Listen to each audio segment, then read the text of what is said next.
A very good evening to all my dear MOS members and the ophthalmic fraternity who have joined tonight for the Journal Club meet. As you know, every month we are holding this Journal Club meet, courtesy Dr. Vaishal Kenya, Dr. Parul Deshpande, and a whole team. They are taking extraordinary efforts to see that every month a meeting is held. This time we have an expert faculty, Dr. Sushmita Kaushik, ma'am. She is the professor from PGI Chandigarh, a very well-known figure. All India, she is so nicely known. More of her introduction by our moderators. Also have Dr. Vinay Nangia, a good friend of mine and an alumni of SN from Shankar Netralay. We also have Dr. Twinkle Chokshi as the coordinator with Parul, and the presenter Dr. Richa Sharma. A very interesting topic regarding cataract removal post the intraocular pressure checks following the angle closure glaucoma. How good the relief is, the Eagle trial, famous Eagle trial study, which is there, which has to be discussed and presented well by Dr. Richa Sharma. So I'm sure everybody is going to have a great time. We have Dr. Rajesh Joshi, our honorary secretary, with us.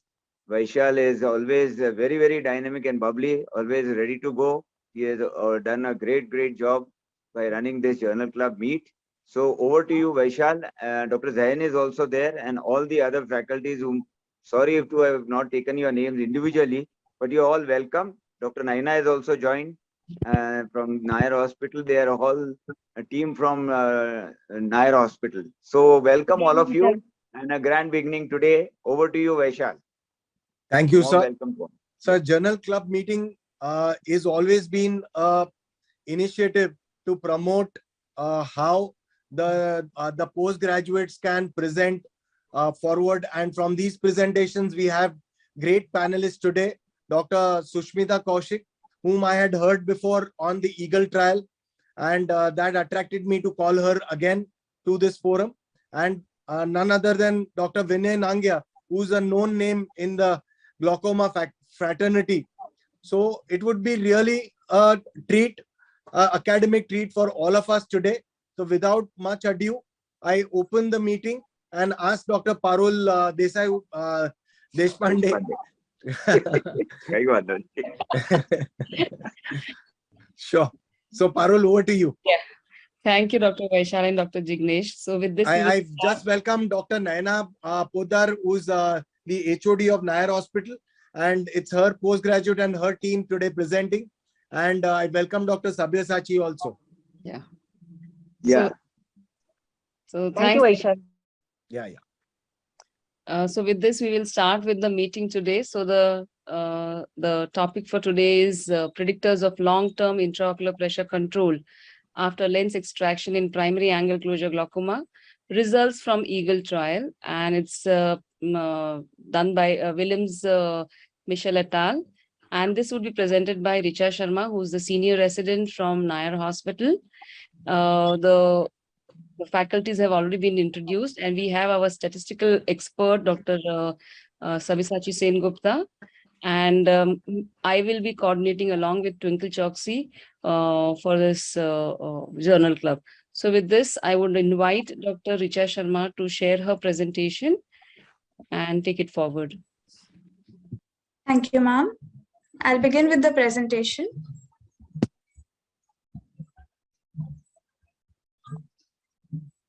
A very good evening to the esteemed panelists and everyone present here. I'm grateful to the BOA, to the MOS Society, Dr. Naina Podar ma'am, HOD of the Department of Nair Ophthalmology, Dr. Twinkle ma'am and Dr. Parul ma'am for providing me this opportunity to present this journal in the club. So as discussed, today's journal topic is predictors of long-term intraocular pressure control after lens extraction in primary angle closure glaucoma, the results from the Eagle trial. So this was published in the British Journal of Ophthalmology on 6th April 2022. The impact factor of the journal being 4.638.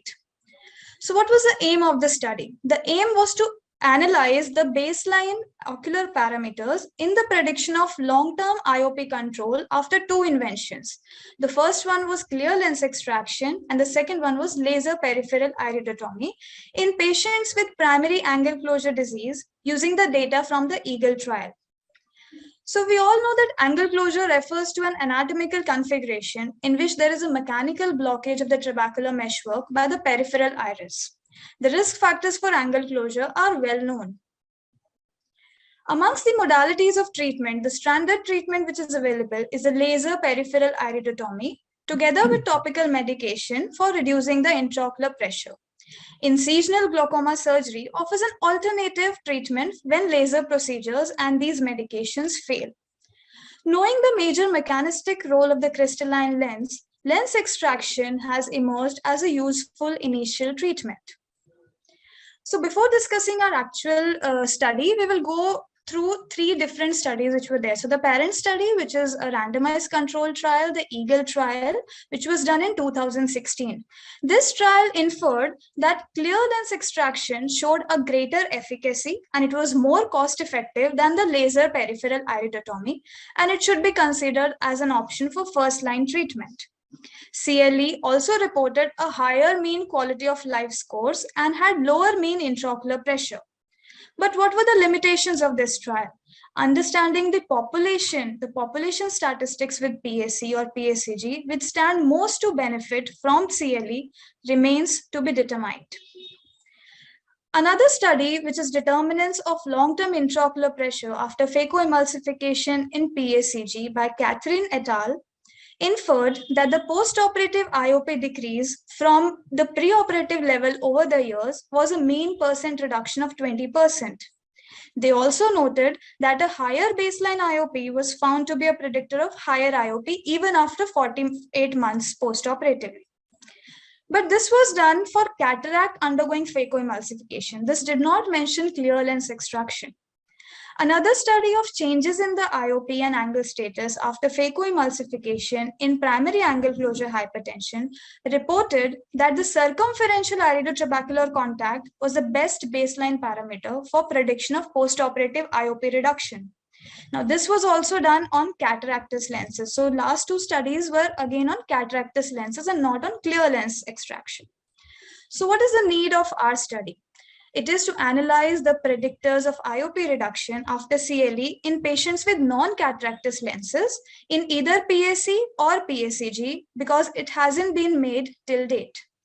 And also to identify the baseline parameters which were associated with post-operative IOP reduction. For those with PSC or PSCG undergoing CLE versus LPI. So there were two arms of the study, the CLE arm and the LPI arm.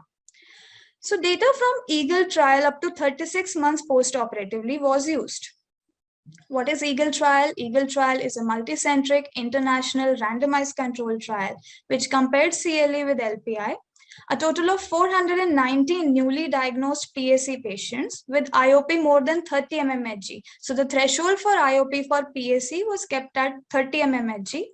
Or patients with PSCG, these were recruited from across 30 hospitals across the world, from UK, mainland China, Singapore, Malaysia, Hong Kong, and Australia. So different ethnicities were tested. This trial defined PSC as iridotrabecular contact of at least 180 degree on gonioscopy, and PSCG was defined as reproducible glaucomatous visual field defects, glaucomatous optic neuropathy or both, and IOP more than 21 mmHg. So for PSC, it was 30 mmHg, and for PSCG, the threshold was kept at 21. What was the inclusion and the exclusion criteria? The inclusion criteria, they included patients who were 50 years or older, absence of cataract, mild or moderate PSCG, or newly diagnosed PSC with a higher IOP of 30 mmHg or greater. Patients who had symptomatic or clinically significant cataract were excluded. Advanced glaucoma and previous acute closed angle glaucoma patients were also excluded from the study. So they had two arms, the clear lens extraction and LPI. Topical medications which were prescribed at the time of diagnosis were continued, and these allocated interventions which were done after randomization were performed within 60 days of randomization. So clear lens extraction patients underwent phacoemulsification and a monofocal intraocular lens was implanted. At surgeon's discretion, even synechialysis could be done. In the laser peripheral iridotomy, this was the standard care arm. Surgeon could also offer laser iridoplasty if IOP was not controlled, and these patients could also undergo lens extraction for decreased vision. A target IOP of 15 to 20 mmHg was set at baseline dependent on the nerve damage. Topical therapies were escalated if it needed to achieve this target. And if these maximal medical therapy did not control IOP, the ophthalmologist could also offer glaucoma surgery to the patient. So assessments were done at baseline and 4 follow-ups. These follow-ups were at 6 months, 12, 24, and 36 months after randomization. All the standard assessments were done. Standard procedures were taken care of. IOP was the average of 2 readings by Goldman tonometry. 2 observers at each side following a masking protocol were involved in IOP measurements. The best corrected visual acuity was tested using the ETDRS vision charts, and gonioscopy determined the extent of pass and iridotrabecular contact. IOL master was used to determine the axial length and the anterior chamber depth. And 2 VF tests were done at baseline and 1 at each follow-up. So 1 at 6, 12, 24, and 36 months using Humphrey field analysis CETA 24-2 test. Now, this study has defined the success into 2 parts, good responders and optimal responders. So who were the good responders? Good responders were the patients who had IOP less than 21 mmHg, and these patients did not require any additional glaucoma surgery or lens extraction, versus all others which were poor responders. Now, there was something better than these good responders. These were the optimal responders. Optimal responders did not require any glaucoma surgery or lens extraction, had IOP less than 21, and in addition to this, they were not on any topical glaucoma medications at even 36 months post-operatively. So that was the definition of success, and the definition of failure was into 3 things: IOP greater than 21, reoperation, either glaucoma or clear lens extraction, and the need for medications. Complete case analysis principles were followed and no imputation was done from any missing data. Only the study eye of each patient was included. Outcomes were compared with t-test for continuous outcome variables and chi-square test for dichotomous outcome variables. Univariate and multivariate logistic regression models were used to assess the association between baseline characteristics and response to interventions. And the significance level was set at 5% in all these analyses. So what were the baseline parameters which were measured? It was demographic variables, the diagnostic, and the treatment part. So among the demographic variables, age of the patient, gender, and race. In the diagnostic, the visual acuity, visual field loss, anterior chamber depth, and baseline IOP, and whether the patient used glaucoma medications at baseline or not. So these parameters were assessed. Coming to the results, now here we can see that there are 2 arms, CLE and the LPI. In the CLE at 6 months, 91.8% patients were having IOP less than 21 and they were good responders without any further surgery, whereas only 63.9% were good responders in the LPI arm. Now, amongst these, 66.7% at 6 months did not require even topical medications in the CLE group compared to 21.3% in the LPI group. Only 1 study eye in the CLE group underwent trabeculectomy to control IOP, while 6 had trabeculectomy and 29 underwent lens extraction in the LPI arm. Now, this shows the difference between the IOP in both the arms. Despite the actual IOP difference being very low in both the arms, we can see that the CLE arm required topical medications at a much lower level. This is the baseline demographics by responding to clear lens extraction versus laser peripheral iridotomy. So here we can see that in the CLE arm, 89.6% of the patients were good responders compared to only 66.8% in the LPI arm. Amongst these good responders in the CLE, these patients were found to have Chinese origin. So the p-value was significant. The good responders in CLE arm were found to have Chinese ethnicity and a shallower AC depth. This was also significant. In the LPI group, the good responders were found to have a lower intraocular pressure, preoperatively a lower intraocular pressure. Here we can see the optimal responders and the suboptimal responders between the CLE and the LPI. So 65.9% of the patients did not require any additional surgery or even topical medications after CLE after 36 months post-operatively, whereas only 17.7% were optimal responders in the LPI, means only 17.7% were drop-free even after 38 months. Amongst the 36 months, sorry.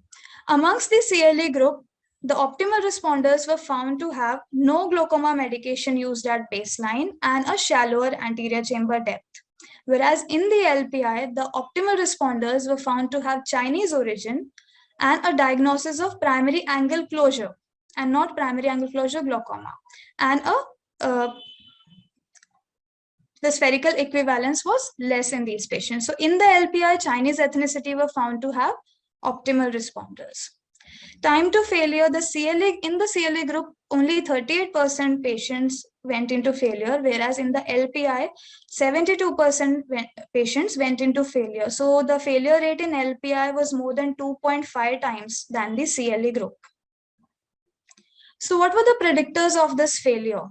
Now in this chart, we can see that in the interventions, non-Chinese ethnicity was one of the predictor for failure. The p-value is significant for non-Chinese ethnicity and for the patients who were already using glaucoma medications at baseline and patients who had higher IOP. So there were three predictors of failure in this chart. One is non-Chinese ethnicity, use of glaucoma medication at baseline, and a higher mean IOP preoperatively. In the multivariate analysis of baseline predictive factors of good response and optimal response at long-term follow-up, we see that clear lens extraction versus the LPI, we see that Chinese origin, PAC, no glaucoma medication, and a better visual field were predictors of good and optimal response. Now here, this is also a multivariate analysis of baseline predictive factors of good response and optimal response at 36 months. In the clear lens extraction, a shallower AC depth was found to be statistically significant, no glaucoma medication used at baseline, and a worse visual acuity was also statistically significant for good and optimal response. Whereas in the LPI group, Chinese origin, Chinese ethnicity, PAC, a better visual field and a lower preoperative IOP was predictor of good and optimal response in LPI arm. Other factors were not statistically significant. So age, gender, all these factors were not statistically significant. Coming to the results, amongst the 419 patients, 396 patients, they completed 36 months of study. In the CLE group, there were 182 patients, and in the LPI group, there were 187 patients. So we noticed that 90% of good response patients were there in CLE group and 60% of optimal response patients in the CLE group. These patients were found to have significantly longer drop and surgery-free survival time. Patients randomized to the CLE were Chinese, and those who did not have any preoperative glaucoma drops, these were found to maintain a long-term optimal IOP response even after 36 months. So coming to the conclusion, patients with primary angle closure glaucoma and PAC are 10 times more likely to maintain drop-free good IOP control with initial CLE surgery than the LPI. Non-Chinese ethnicity, a higher baseline IOP, and using glaucoma drops prior to randomization were found to be predictors of worse long-term IOP response. While no other trials have described the effects of CLE on long-term IOP outcomes in PAC or PSCG, a study by Hussain et al. Described that significant IOP reduction was done following standalone cataract extraction for PAC or PSCG. Another study by Selvan et al. At a tertiary care center found that greater preoperative iridotrabecular contact was associated with a greater proportionate drop in IOP. But this observation was not noted in the current study, possibly due to a larger and a more divergent population and different ethnicities. The authors did not report on concurrent medical therapy requirements for IOP control postoperatively, and only 1 month post-op data was available.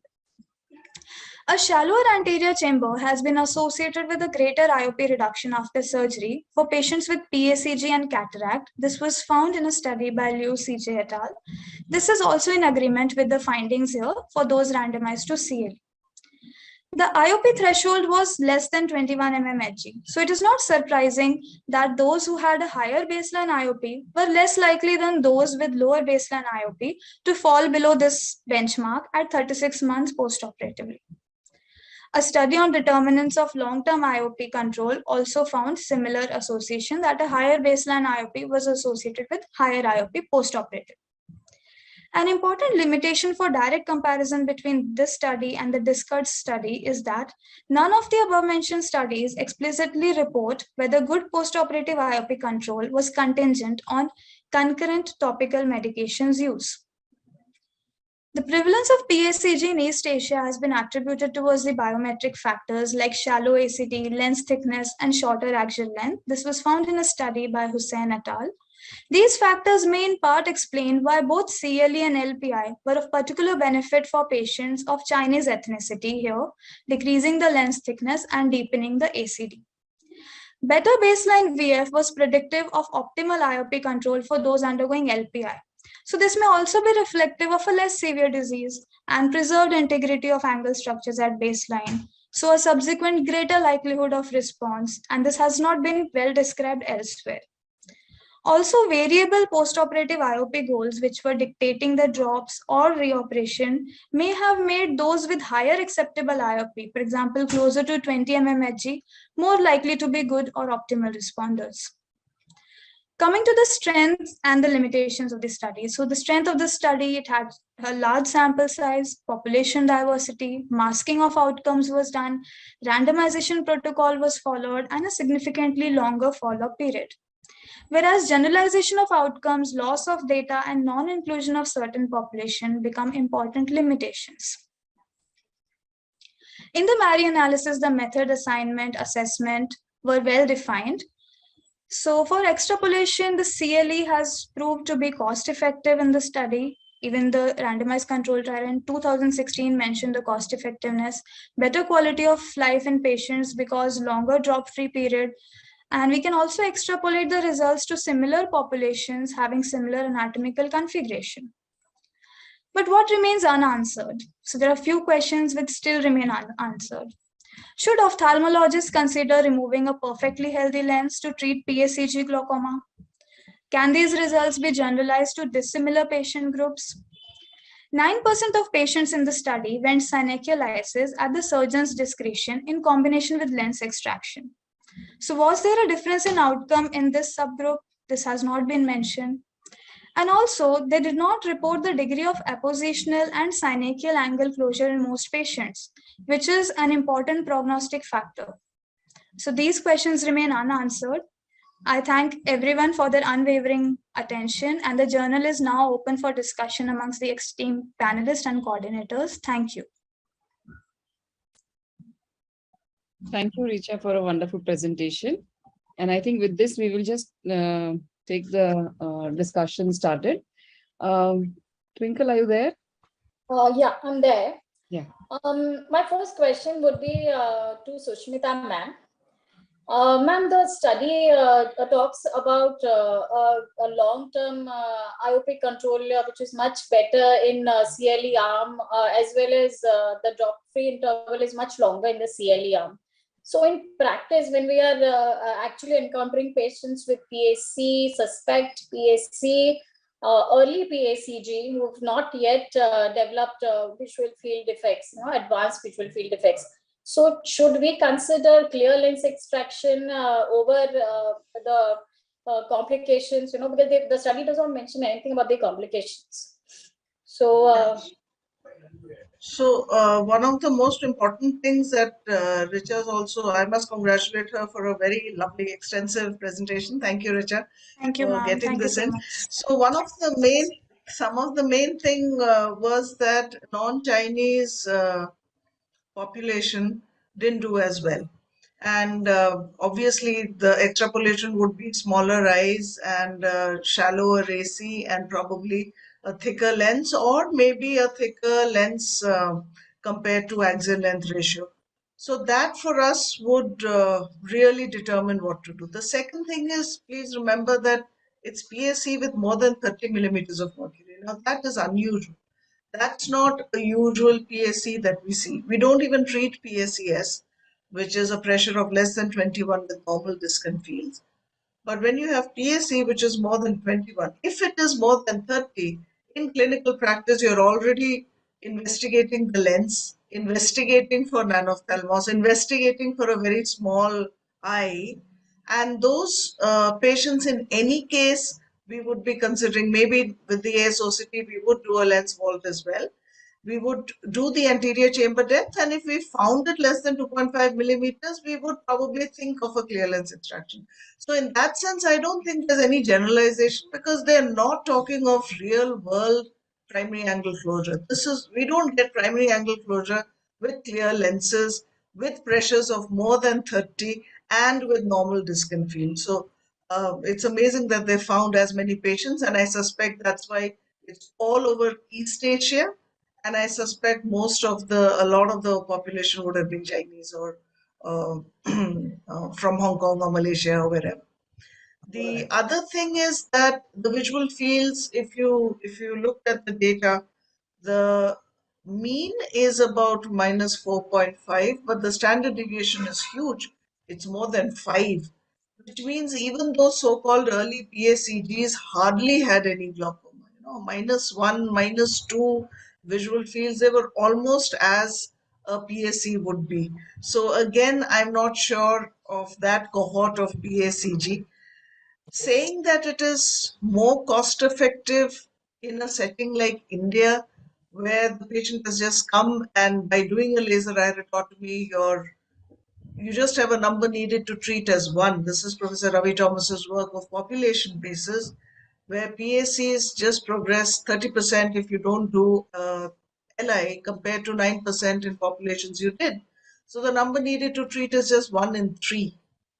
Now, taking that entire population and telling them, look, we are going to take you into the OR, do your surgery, put in an IOL, and saying that it will be more cost effective, I think we'll have to really take a call on whether that's true. And the other danger that I feel in the practice that we are in is that you've done a surgery and the patient thinks I'm cured for life, because that's what the lens valet operations did. I'll be so scared of losing these patients of glaucoma who I would want back. So no, in clinical practice, I would not go out and take out lenses, simply because this is not a usual population cohort of PSC and PSCG that we get. But yes, if I have a PSC with 35 millimeters of mercury and normal disc and field, I'm already thinking in terms of an abnormal lens which needs to be out.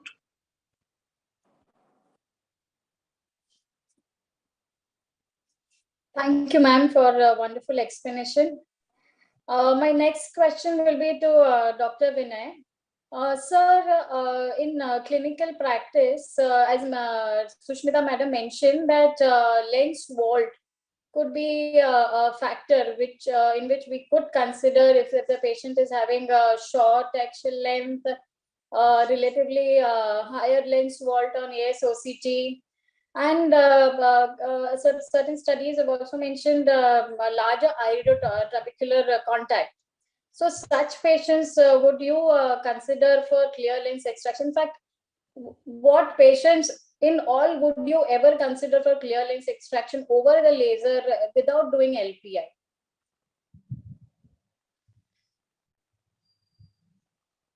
So you're muted. So you're on mute, sir. Thank you. So thank you. And the presentation was excellent. I think she needs to become a glaucoma Thank you, specialist. ma'am. Thank you, sir. Thank you, sir. So, I'll just take you back to your previous question regarding PAC. I agree very much with Dr. Shushmita when she says that it's really hard to come across patients that have got PAC and pressures of 30 millimeters of mercury. So I think that that requires special skills to diagnose, and it would be very, very uncommon actually. As far as trying to put everything together, when we see a patient of or that we suspect to have to be a primary angle closure suspect or to have primary angle closure glaucoma, we do an anterior segment OCT besides the routine clinical examination, including gonioscopy. And these days we put gonioscopy together with what we see on the anterior segment OCT. We think that that probably helps us a little bit more actually. So we do for a long time, maybe now it's almost 15 years, we've always been using the lens thickness, measuring the lens thickness in eyes that have come to us either as suspects or as angle closure. And now, of course, we have the lens volt also actually.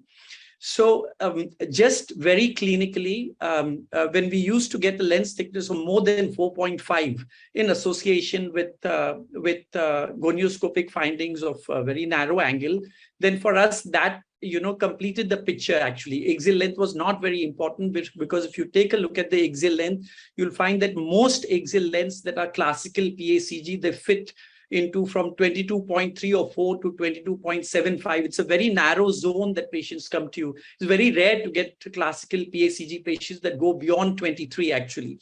Because if they cross 23.5, actually that's almost a definition of myopia because that's increased axial length. Now, the question of clear lens extraction, that debate started many, many years ago for us actually. And so we do actually see patients with clear lenses that come to us with very high pressures, and that's not PAC. That's often with early glaucoma, and so we had this great struggle with doing trabeculectomy in the. And I think everyone knows the difficulties and challenges of doing trabeculectomies in such patients. And so we began, doing clear lens extractions maybe almost more than a decade ago now, actually.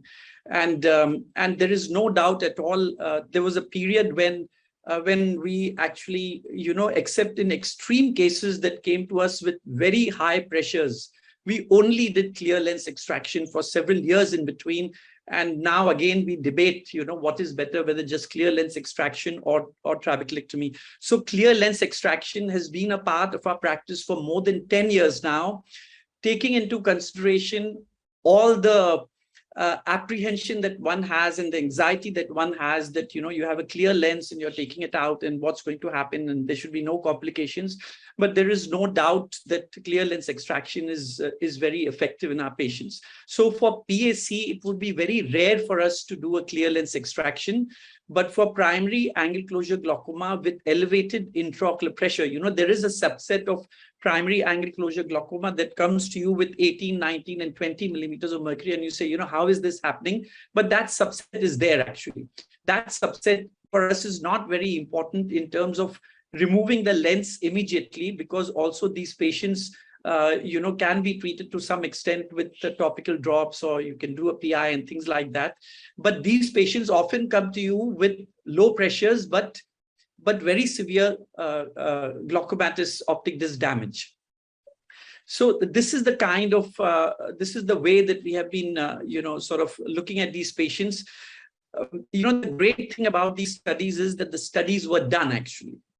Because if these studies hadn't been done, we wouldn't be discussing them and we wouldn't be talking about it. Many of the points that I thought of, and I'm so happy that Dr. Sharma actually presented them, and if you allow me, lens thickness, unfortunately was not a parameter, because IOL master was used, and IOL master, I think, doesn't give the lens thickness. I think it gives the anterior chamber depth. So I think that's something that's critical. We've also found in the research that we did that the anterior chamber, the shallow anterior chamber has got a direct correlation, not with the axial length, but it's got a direct correlation with increased thickness of the lens actually. So if you get an increased thickness of the lens of more than 4.5, then you may be sure that you're going to get a shallow anterior chamber ranging from 2.25 to somewhere about 2.6 or something like that. That's the narrow zone in which you get primary angle closure glaucoma actually. There is also something like, iris characteristics should have been probably studied, which were missed out. And that's because at that time, high quality anterior segment OCTs were not available. And I think Dr. Richa Sharma mentioned about angle closure. You have this wide variation of angle closure in this study actually, and that's not great for the study. The study is very good, but it's not great for the study because it doesn't tell us what to do between 180 to 360 degrees of synovial closure. So really you needed a study that's pure with 360 degrees total synovial closure actually, because you don't know if it's 180 or it's 270 and what's happening in the rest of the angle actually. So these are the things that that I think are important to consider, both in terms of our clinical practice and also in terms of the question that you asked. Thank you, Dr. Vinay. I think with this, I would just request Dr. Sengupta to give us the his comments on the article. So, Dr. Sengupta. Yeah, Dr. Parul, and so like usual, I'll just share my annotated screen. Now, so I'll give you slightly separate perspective from a purely statistical point of view. The title of the paper says predictors of long-term, whatever. So the word predictors really means, we are doing predictions, what are the factors which will predict outcomes. Now that always is equal to regression analysis, so if you see a paper which talks about predictors and you don't see a regression analysis, that's not the right paper, right? So that was sort of one take home message. I have spent a lot of time with Dr. David Friedman, Pradeep Ramalu, and the group at Johns Hopkins, and also Dolly Chang, who was part of that. So I know a lot of these authors personally, and I'm not going to criticize it too much. All right. So, when you look at, the background, it says to assess baseline ocular parameters. So we are only looking at baseline parameters, and the main influencer variables is the type of procedure done, right? So that is clear extraction versus laser PI. So these are the main influencer variables. So that's a categorical variable, right? So this is either this or that. We've already discussed about, this is early lens extraction is what they say, but they're essentially talking about clear lens extraction. I think we've had a lot of discussion already on that. In the methods, they don't tell us what are the inclusion criteria. So if they clearly stated that, we would realize that, that is almost next to impossible to get such patients, like Shushmita ma'am has already told us, and Vinay sir has already reiterated that, so it's really hard to find that patient profile and, in our practices. Remember, this is a secondary analysis, so a predictor and a prediction analysis or a regression analysis is always a secondary analysis. It's not, the study is never based. So these are called post hoc analysis, in other words. When they talk about primary outcome, they talk about good responders. This is also called qualified success in other studies, where, you have good intraocular pressure control with maybe an additional medication, but without any additional surgery. And they talk about optimal responders. And in other studies call this complete success, where you will have controlled intraocular pressure without any medications, and of course, without any additional surgery. Now they talk about, overall, like I said, this is a predictor analysis, so which based on regression analysis. Now they have mainly based their outcomes on on multivariate logistic regression analysis, where outcomes are coming out as odds ratios. Now remember that this outcome is time dependent, isn't it? We want to know when this, when this failure happens, or I think that has completely been missed in this whole presentation. Let me quickly take you to the, to the survival analysis and the Kaplan-Meier curves. So this is where it is. They talk about time to failure. So if you look at the numbers at risk at baseline, there are 208 and 211 patients in each group. But if you see at 6 months, that huge drop is there, right? So most LPIs that fail within the first 6 months. If you look at these huge differences at 6 months, there are 143 in the CLE group still remaining. There about a fourth of that has failed, or 25% has failed, while 75% failures have happened in the LPI group already. So it's still a fair, fair thing to say that you try an LPI And if it doesn't work in the first 6 months, then you can always think about clear lens extraction. You don't always have to choose one over the other. But this entire conclusion has totally been missed. That's because they have not based their analysis on survival analysis, but on logistic regression. So let's go back here. So this is not the right analysis for a study like this. It should always be based on survival analysis and hazards ratios. They have given us that. Okay. Now coming to the results. Again, like I said, these are odds ratios. So 10.1 is a very large odds. So as soon as you see such large odds, you have to think about something is probably not right. And like we know, these kind of patients are probably not something that we're going to see. So very large odds, 10 times, 11 times higher chance. It's something sort of not believable. So think again before you sort of take these home. Now these are likelihood ratios. Odds ratios is, so they use the word more likely. I'm trying to go into the little bit of nitty-gritty of this. So odds ratios we talk about more likely. They're not talking about were at a higher risk. So these are likelihood ratios, and this conclusion is based on 10 times more likely. It comes from this odds ratio, 10.1 odds ratio.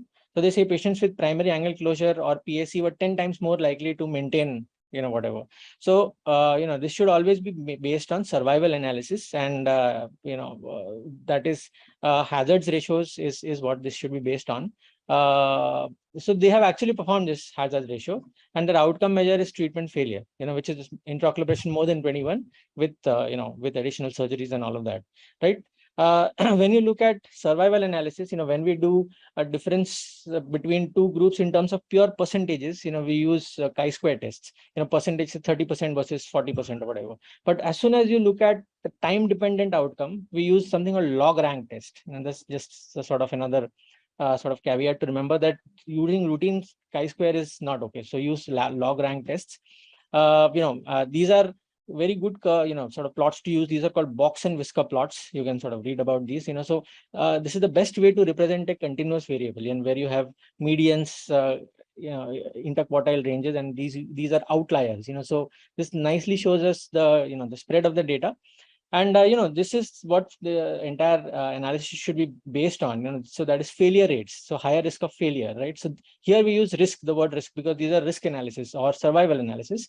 And I think I have already shown you the curve, where that, so this has entirely been missed. The main difference between the two groups is happening almost instantly, that is within the first 6 months. So it's still a fair go to try laser peripheral iridotomy, and if it doesn't work, I don't think we see about 80% failure rate, or so. These are success rates. So when it comes from top to bottom, these are success rates. And if these were failure rates, it would go like this. It would actually go something like this. But then, so these are success rates. So if you look at the success rate, is only about 20 to 23% at 6 months. That's way, that's very low. Now, people who are treating glaucoma, though I don't treat it, I don't think we see a failure rate of 80% at 6 months. So somehow, the kind of patients don't exist, and that failure rate is just too high for what we see clinically. So overall, even if we want to believe the study, failure really happens in the first 6 months. And if an LPI fails, which I don't think it fails so often, but if it still fails, then clear lens extraction is still available to us. So they are some of my takes on this study. Thank you, Dr. Sengupta. Dr. Sushmita ma'am, can you just highlight us some of the points about this article in respect to the clinical? Yeah. Can I share a slide? I mean, I made something to. Yes, ma'am. Okay, yeah. So just some points to ponder, because I didn't want to miss anything. So thanks, Abhisachi, for those insights. I'll have to come and ask some of those terms to understand. I keep mixing up. So we've already said this. We've missed everyday primary angle closure disease. And these are people who have very thick lenses, where the standard of care could have been a lens extraction anyway.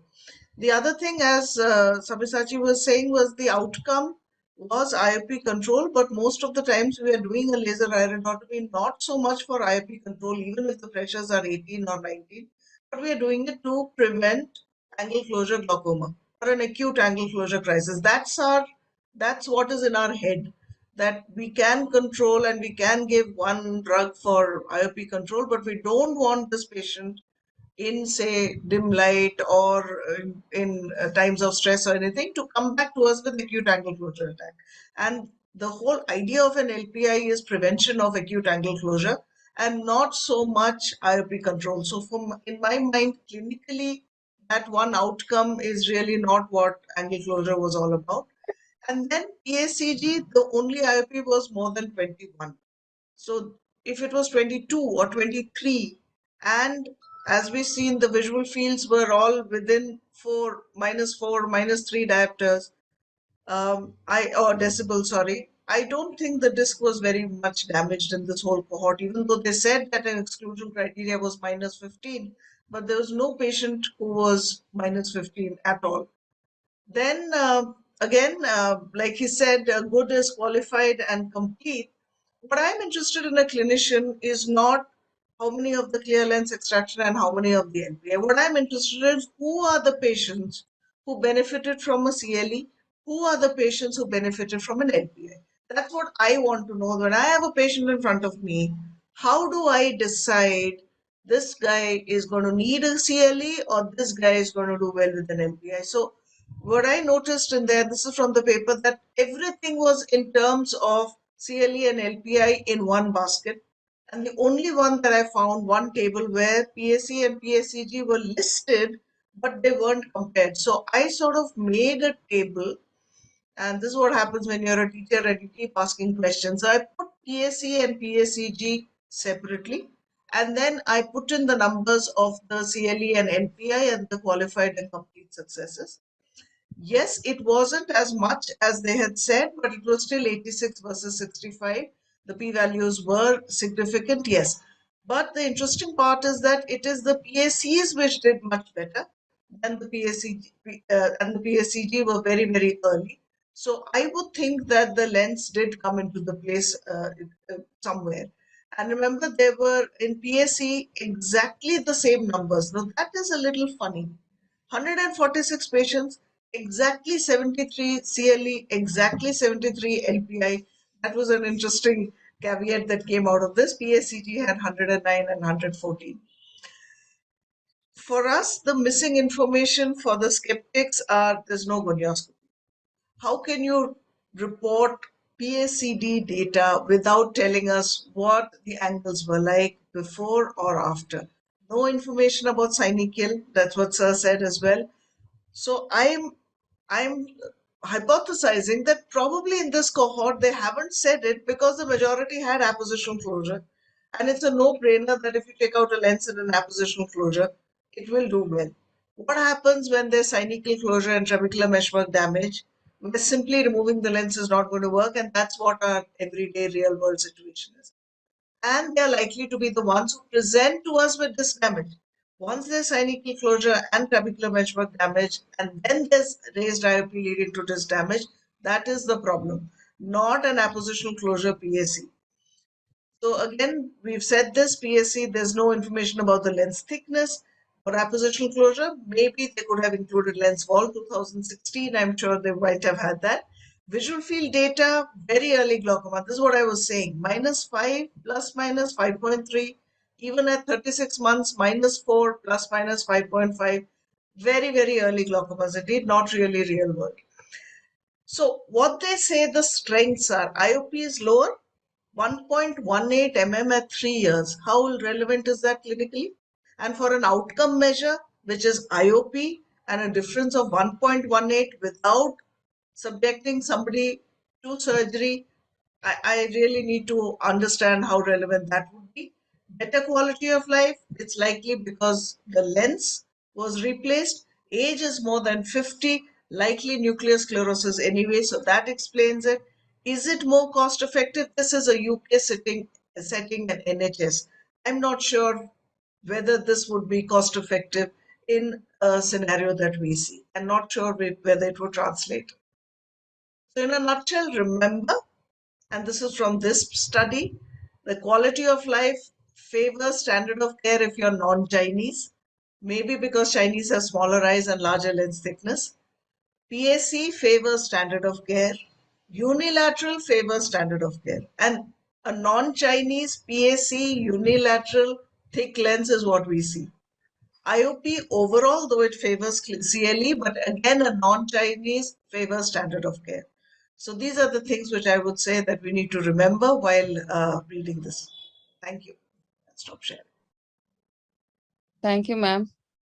So, ma'am, I have one more question. So, if you have a patient where you are contemplating to do a CLE in an angle closure disease, would you take age into consideration?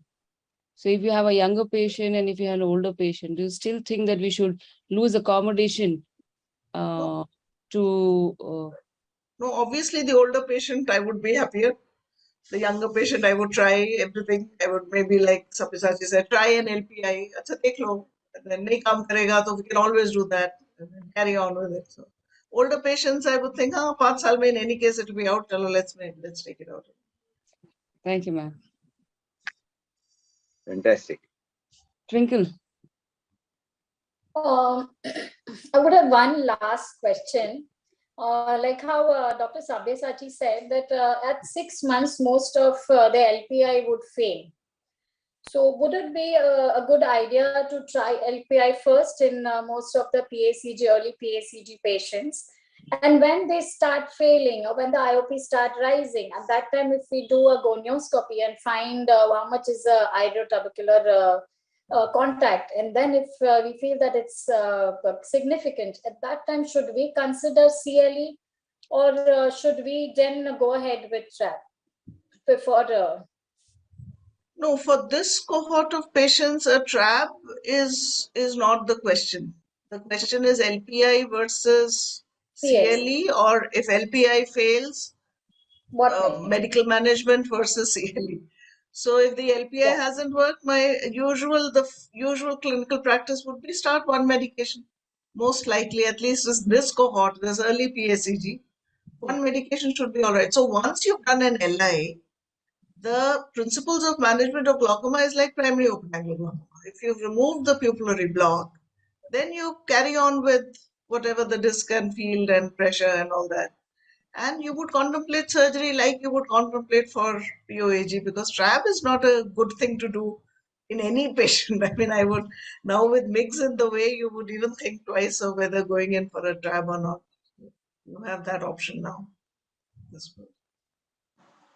So, Dr. Vinay, just wanted to know that if you are going to do clear lens extraction, what are the difficulties that we would really see in patients who have a narrow angle? So, is it as easy to perform as we do it in the normal cataract surgery, or we'll face challenges? So, Dr. Vinay.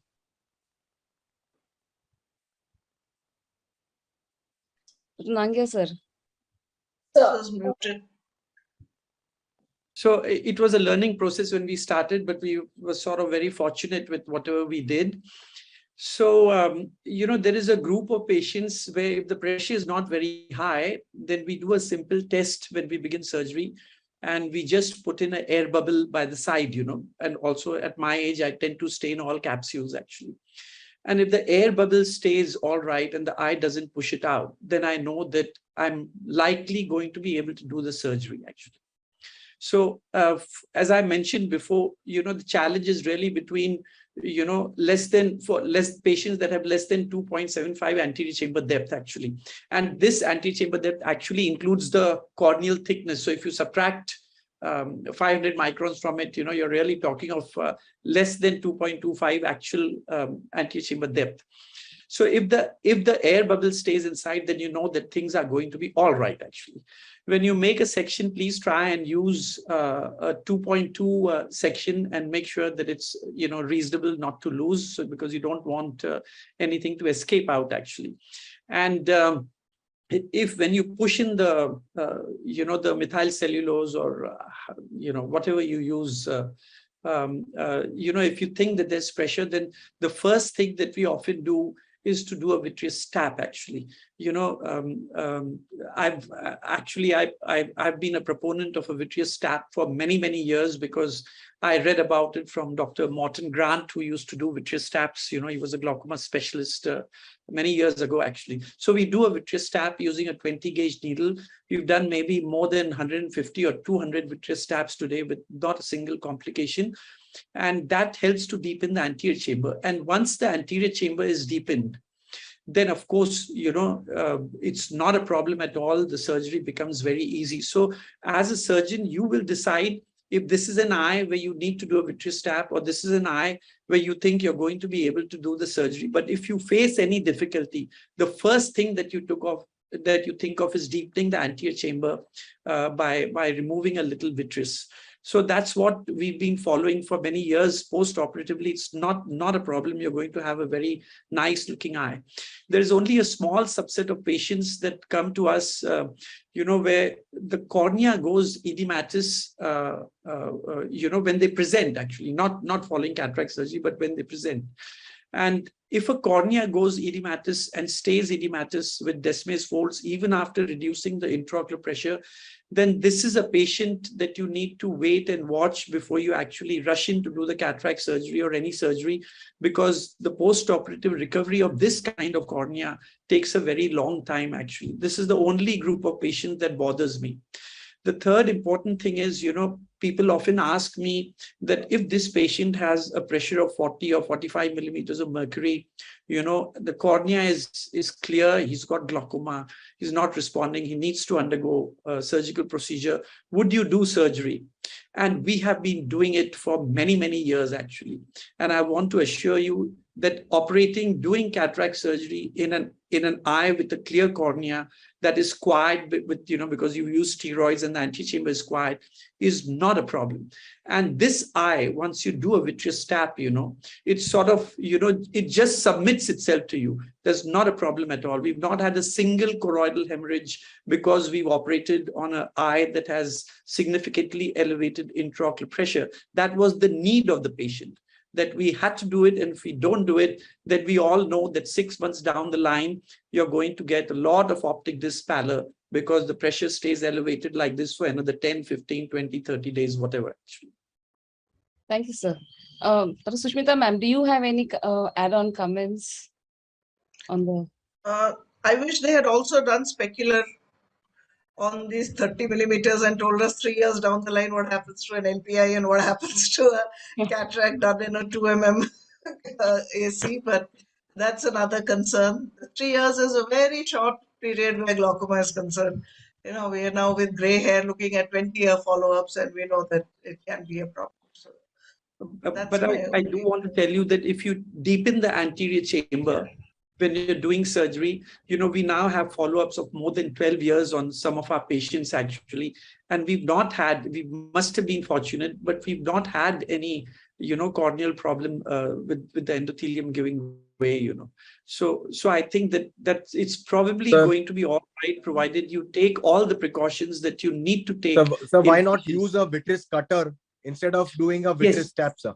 Yes, that's a question we asked ourselves when we began this, and we realized that it makes no difference at all. And the challenge is that when you say that you do a vitreous tap, immediately you expect, and rightly so, to be asked that why would you not use a vitreous cutter, which would be much more controlled. But it's all right to do that. And you can do that as a cataract surgeon, actually, because you're not going to touch the retina. You just need to know how much you need to put in, actually. So as an anterior segment surgeon, you're going to be able to do that. In every single patient that we have done a vitreous tap, the vitreous has been liquefied. There's never been a problem in getting the vitreous out. And there has been not a single retinal detachment so far, actually. Thank you. Twinkle, do you have any questions? Vinay, Yes. in the vitreous tap, do you go right into the center of the cavity and Yes. do it? Just in the central cavity, actually. The only challenge is that you should be cautious that you don't withdraw too much. So when you're doing the vitreous tap through the microscope, you're not able to see how much you're withdrawing, actually. Correct. That is the only concern that I have every time. And so I'm withdrawing with, great caution, and always asking the doctor who's there with me to say, please check, what's the volume in the syringe actually. And in the rare instance that you do tend to withdraw more than what you would like, in that case, you can easily go in and just fill up the vitreous a little bit with saline and get the anterior chamber to the level that you want to. Fine, but what is the endpoint of vitreous tap? The deepening of the anterior chamber? Yes, just the deepening of the anterior chamber. So there are two things. You look at the deepening of the anterior chamber and you withdraw very, very little, as little as you can actually. How much does it suffice? About 0.1 ml or so, or 0.25? How much have you done? It should always be, I would say that it should be always about 0.2 to 0.4, never more than that. It's too much otherwise actually. Okay. So the less you get, the better it is actually. Fantastic. Very nice. Yeah, Parul. Yeah, Twinkle. Yeah, ma'am, that's it. No more questions from my side. Okay, so with this, I just wanted to ask each of the panelists about the entire spectrum of PSC and PSCG. How would they manage their cases in each stage? So if they can just give us a little overview of the disease and its management. Sushmita, you should begin. No, I thought she's asking the rest of the panel. I've Oh, spoken she's too asking. much Okay, anyway. that's fine then. Okay. Then I think So everyone else should you are there. participate. We are the expert panelists, Vinay and Sushmita ma'am. Yeah. Yeah. So our standard is PSC and PSCG, especially early PSCG. Laser iridotomy, definitely. Repeat the gonioscopy if has an, of course, pre-laser gonioscopy and then post, and if it's opened up and the pressures are still high, one prostaglandin as for BOAG. That's all. But I don't think this cohort has ever needed a trap. And if it doesn't, and if it's more than 30 and a clear lens and a normal disc, I'm not looking at the usual PSC. Then I would be investigating more and maybe taking the lens out. Microspherophakia, for all you know, we don't know what is the problem. What is the target pressure you keep, ma'am? Have you in mind when you do this? What is the target pressure you try and maintain before you take a different call? So for PSC, where the discs are normal, anything less than 21, we would start medication as for standard. Anything more than 21, 22, we would start one prostaglandin in angle closures also. But for PSCG, again, the same. Early, about 20% reduction, moderate, about 25%, more than that, about 30%. So the same targets and the same principles as for the usual glaucomas. Yeah, I think with this, we've already overshooted the time. So, sir, we should call it off or? Yeah. Yeah, so. Any more questions with anybody? Any of the panelists would like to, the moderators would like to share anything? Vaishal must be having a question. No, sir, we have the whole the whole subject was covered very beautifully by both the panelists and gave a great insight about everything. In fact, Sabyasachi, today, the whole insight was beautiful. The way you dissected statistically, it was really insightful. And I would invite to thank the panelists, Dr. Rajesh Joshi and Dr. Sumit Lane, to do the honors. Yeah, just a minute before, just a closing remark from my side. Extremely thankful to the expert panelists who have taken time out for us for this journal club meet. It has made चार चांद लगा दिया आप लोगों ने दोनों ने, Dr. Vinay Nangia and Dr. Sushmita Kaushik. The way you interact and give you the tips and the pearls of wisdom were excellent. Very good presentation by Dr. Richa Sharma, and very good moderation as usual by Parul and Dr. Chokshi. And good work done by Naina and her team. Dr. Naina is there. I think she was in Uttarakhand. She said she had some problems joining, but she did join. I had requested her to be there for a few minutes, and there she was. So a fantastic journal club meet today. Thanks. Thank you.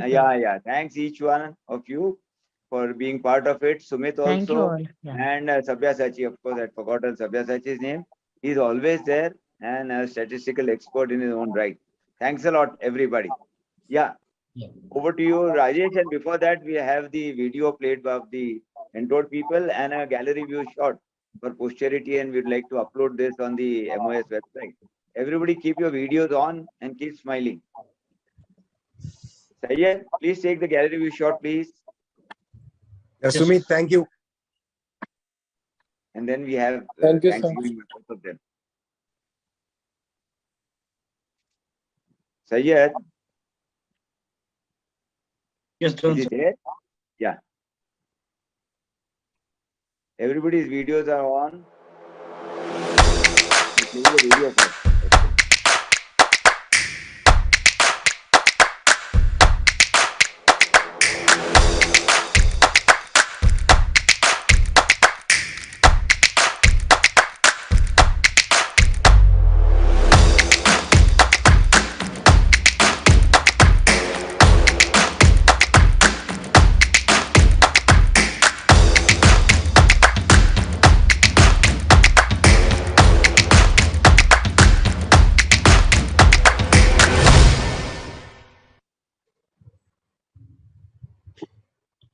Yeah, that was really a wonderful discussion on clear lens extraction in patients having primary angle closure glaucoma. The crux of today's discussion is clear lens extraction gives anti-glaucoma drug-free period and excellent IOP control in patients with PACG. However, a word of caution, even if we have a wonderful machines and our procedures are well controlled and all the procedures are carried out under aseptic precaution, the risk and benefit ratio should be weighed. You never know what will happen to that single patient. Thank you, Dr. Sushmita Kaushik, Madam, Dr. Vinay Nangia, sir, for valuable inputs. Dr. Sabyasachi Sengupta for critically analyzing the article so well. I thank Dr. Richa Sharma for presenting today's topic. You really presented well, Dr. Richa.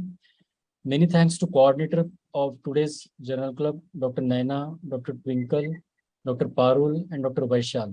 They really did wonderful job. I'm also thankful to office bearers of BOA. I'm also thankful to all those who have joined on virtual platform, and thanks to Entor for the technical support. Thank you all.